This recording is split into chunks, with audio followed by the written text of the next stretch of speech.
bem? Muito bem, galerinha. Vamos nos dedicar aqui a compreender um pouco mais de Kant, um pouco mais da sua proposta, um pouco mais que ele vem falar dos 4 deveres. A gente vai passar o primeiro dever, depois, ao longo do tempo, vamos explanar sobre os outros 3 deveres. Vamos usar como material de pesquisa, mais uma vez, esse livro da Sali, que é um normalista filósofo, comentador das obras de Kant. Então aqui está uma chave de leitura. Na página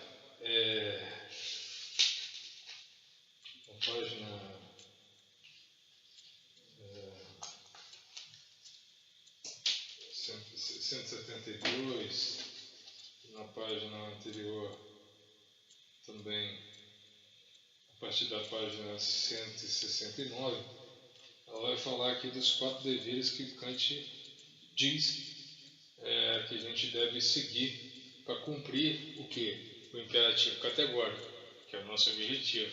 Qual que é o objetivo maior de Kant? Reino dos fins. Qual que é o objetivo também, segundo objetivo maior de Kant? Imperativo categórico. Por quê? Não sei. Então, vamos lá. Olha, observamos aqui. Olha o que diz Autuan. Kant finalmente se dedica a exemplos dos deveres específicos. Ele faz isso por 2 motivos. O primeiro, ele crê que exemplos demonstram como o imperativo categórico serve como uma lei prática que nos destina nossas obrigações morais em situações particulares. Então eu vou falar aqui dos deveres de aplicação desses imperativos categóricos. Entendeu? É uma lei prática, um imperativo categórico, e ele vai dar exemplos de como aplicar esse imperativo categórico, como funciona a aplicação desses imperativos. Primeiro, ele crê que os exemplos demonstram com o imperativo categórico serve como uma lei prática que determina nossas obrigações morais em situações particulares. Em outras palavras, nós nos damos conta de que, com a ajuda do imperativo categórico, é possível derivar deveres específicos, imperativos categóricos específicos. Segundo Kant, creio que exemplos elucidam o sentido ou conteúdo da lei moral suprema ao examinar como aplicar o imperativo categórico a casos individuais, temos melhor compreensão da lei de fato, assim como ele gostaria. Então, antes de expor o exemplo de Kant, anuncie que é apresentar os 4 deveres segundo a divisão usual do mesmo. Vamos lá, fez assim, papapá. Aí vemos aqui, da página 160 para a página 170, vai passar aqui.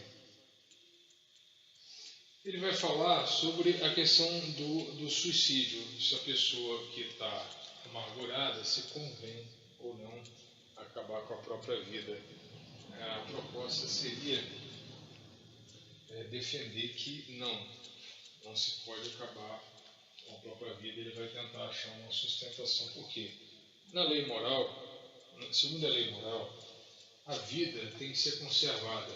Todo mundo crê que uma vida vale. Viver é melhor do que não viver.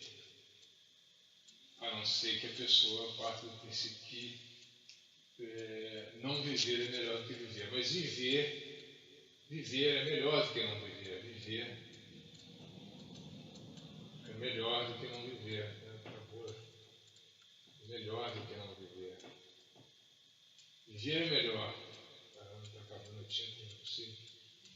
Então viver é melhor do que não viver. Então, viver é melhor do que não viver. Então viver, sabendo que viver é melhor do que não viver, o que você faz? Você precisa estabelecer o quê? Imperativos categóricos com relação a isso. Vale a pena, no estado de sofrimento, acabar com a própria vida? ele vai dizer que não. Por quê? Tá, universalmente não. Por quê? O princípio da vida é conservar a vida. Então, nenhum estado de sofrimento é maior do que o estado de conservação da vida. O estado de conservação da vida vem primeiro do que qualquer sofrimento. Então, não importa o tipo de sofrimento que você tenha, o importante é permanecer vivo. Tá? O importante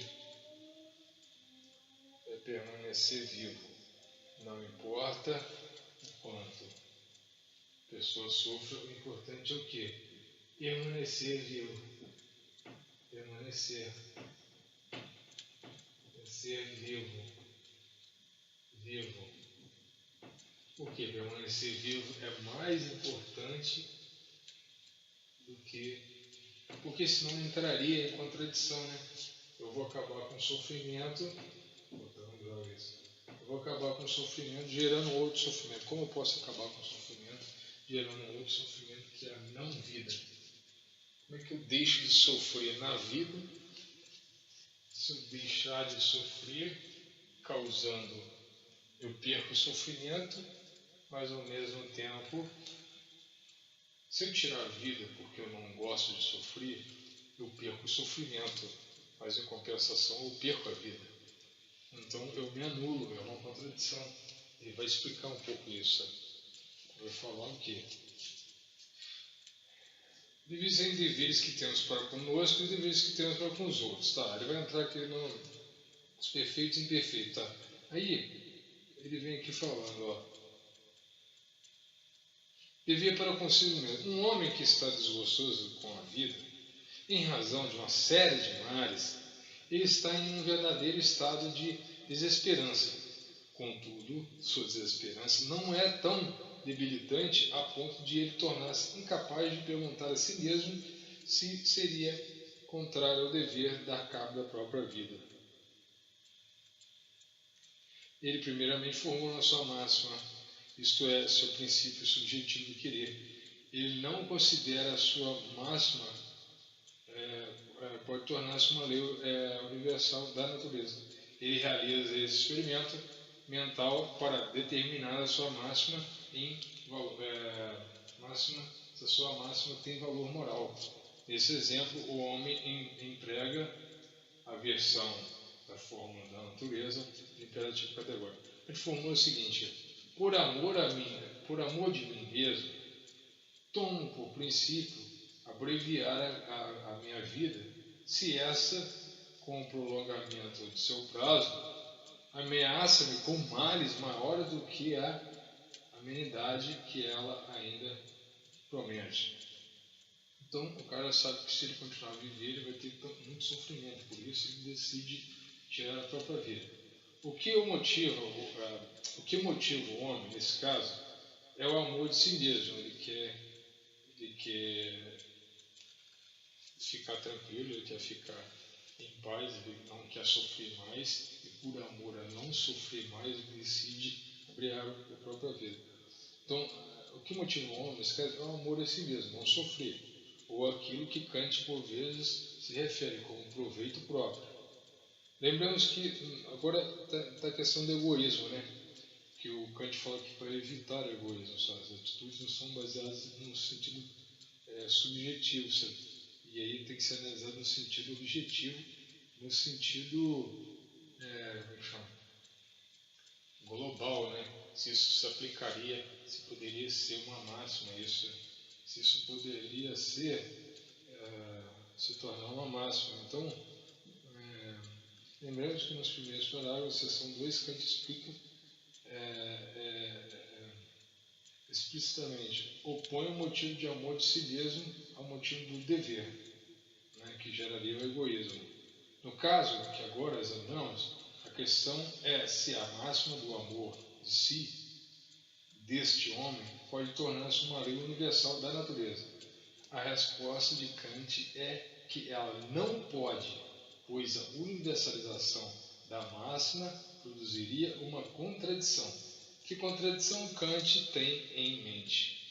Ele nos dá a seguinte pista: uma natureza cuja lei fosse destruir a própria vida por meio da mesma, uma natureza cuja lei fosse destruir a vida por meio da mesma sensação cuja destinação é impelir a promoção da vida, estaria em contradição consigo mesmo. Portanto, não subsistiria enquanto natureza. Uma natureza cuja lei fosse destruir a própria vida, tirar a própria vida, se matar por meio da mesma sensação cuja destinação é impelir a promoção da vida. Todo mundo quer permanecer vivo. Se eu tiro a própria vida em busca de sanar um sofrimento, isso vai me deixar em condição de morte. Eu não vou ter sofrimento, mas ao mesmo tempo eu não vou ter vida. Isso daí gera uma contradição. Impedir a promoção da vida. Estaria em contradição consigo mesma e, portanto, não o substituiria enquanto natureza. O objetivo de Kant aqui é mostrar que uma lei da natureza que comandasse a destruição da vida contradiria a si mesma. Uma lei da natureza que comandasse a destruição da vida. Se eu destruo a vida porque eu sofro, destruo o sofrimento, mas através dessa morte vai extinguir o sofrimento, mas extingue a vida. O pensamento é: eu quero destruir a vida porque eu não suporto mais viver, mas esse não suportar depende de algo. O que faz depender não suportar mais a vida? Ninguém com a vida boa e sã vai ter vontade de terminar com a vida. Então eu estou usando o meu sofrimento como um meio para me produzir alguma coisa. Eu quero eliminar a vida porque pelo meio de terminar com o sofrimento. Deve ser com relação a isso que ele tem falado. O objetivo de Kant é mostrar que uma lei da natureza que comandasse a destruição da vida contradiria a si mesma. Se universalizarmos a máxima daquele homem e se alçássemos ao estatuto de uma lei da natureza, nós produziríamos uma contradição. Mas por que uma lei da natureza que comandasse a destruição da vida contradiria a si mesma? Não é possível responder a essa questão sem invocar novamente a concepção de Kant sobre o quê? Sobre outra página, o papel desempenhado pelas leis da natureza na manutenção das coisas vivas. Na seção 1, Kant sugeriu que a natureza dotou os seres constituídos em conformidade com o fim, que é a vida. A finalidade de um ser, o que é? Ninguém nasce para morrer. Todo mundo nasce. Qual é a finalidade do ser? Eu não fala de uma das máximas que é ter um fim em si mesmo. Não fala uma das máximas lá, que a máxima maior é tomar uma atitude de fim em si mesmo. A finalidade maior de tudo isso, de todas essas máximas, é preservar a vida.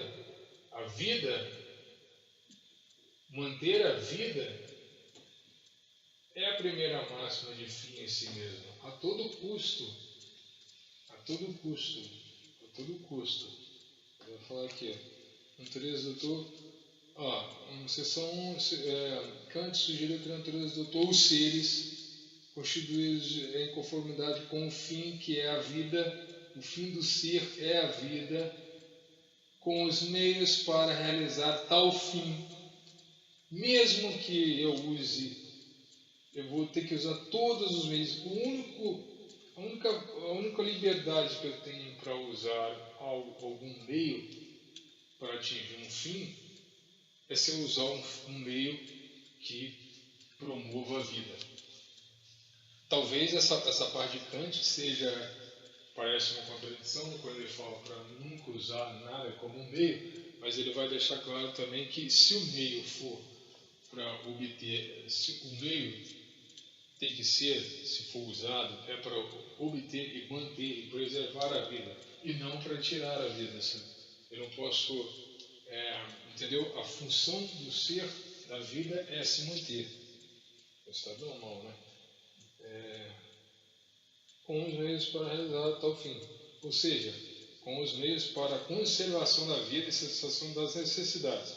Essa é a razão da natureza nos ter dado instintos de preservação da vida, incluindo o instinto de amor a si. Não fala que todo objetivo do respeito, todo objetivo de não ter o outro como meio, porque eu tenho que, por amor a mim mesmo, eu tenho que ver o outro como um semelhante, querer para o outro aquilo que eu quero aquilo que eu quero para busco para mim mesmo, eu tenho que querer para o meu semelhante. Ele sempre fala isso na obra, durante a obra ele vai falar muito isso, que é através dessa busca do fim em si mesmo, desse amor próprio, que não é um egoísmo, mas é um amor perfeito, é uma boa vontade. Esse amor à vida é a máxima principal, sabe? É que todo mundo luta para manter a própria vida, todo mundo é capaz de lutar pela própria vida. Agora, vamos lá. Essa razão, nossa natureza, de dar instintos, incluindo o instinto de amor de si. Uma vez que a natureza nos deu amor de si para preservarmos a vida, nos contradiríamos o propósito da natureza caso comprometêssemos esse sentimento com a destruição da vida. Isso geraria uma contradição. A máxima daquele homem se universaliza, a máxima daquele homem se universalizada produziria uma tal contradição. Se ele universalizasse a máxima para destruir a si mesmo, por amor de si, como pode alguém, por amor de si, destruir a si mesmo? Como pode, por sofrimento, causar uma dor maior que supera todo sofrimento, que é a destruição de si mesmo? Destruir a si mesmo seria, então, acabaria com o sofrimento, entre aspas, né? Não se sabe, mas a princípio acabaria, mas ao mesmo tempo não existiria mais. Então seria praticamente uma contradição. Ele fala isso nessa primeira parte, que ele vai só reforçando. Então essa lei da natureza contradiria a si mesma, uma vez que, com respeito aos seres constituídos em conformidade com o fim, que é a vida, as leis da natureza são destinadas a preservar a vida. Uma tal lei que contradiz a si mesma portanto, não existiria enquanto natureza. Como Kant escreve, pelo fato da máxima universalizada daquele homem produzir uma contradição, ela falha no teste do imperativo categórico, portanto, não poderia ser, de forma alguma, um imperativo categórico. Pelo fato de falhar no teste, o homem é obrigado a não dar cabo da sua própria vida. Então, esse seria imperativo hipotético, por obrigação. Eu sou obrigado, eu não tenho autonomia para dar cabo da minha própria vida. Seria então uma condição de heteronomia, uma subordinação? Estou subordinado a manter a vida. Pode ser também uma reflexão. Então vamos aqui, tentando ir mais rápido. Uma tal lei, quando ele diz assim mesmo, Kant se escreve, missão imperativa pelo fato de, no teste, o homem é obrigado a não dar cabo à sua própria vida. Formulado de forma positiva, ele é obrigado a conservar a própria vida. Trata-se, pois, de um dever que ele tem para consigo mesmo. Não temos um teste de imperativo categórico, funciona. Aqui ele vai Tá, vou falar mais algumas coisas aqui, mas como já está em 20 minutos, eu encerro por aqui, está quase terminando o tempo da máquina aí também, daqui a pouco ela desliga sozinha. Então, vamos terminar essa reflexão, qualquer coisa a gente volta nela. São quatro exemplos, esse é o primeiro, depois vamos trabalhar os próximos exemplos. Grande abraço, não deu para ver nada no quadro ali.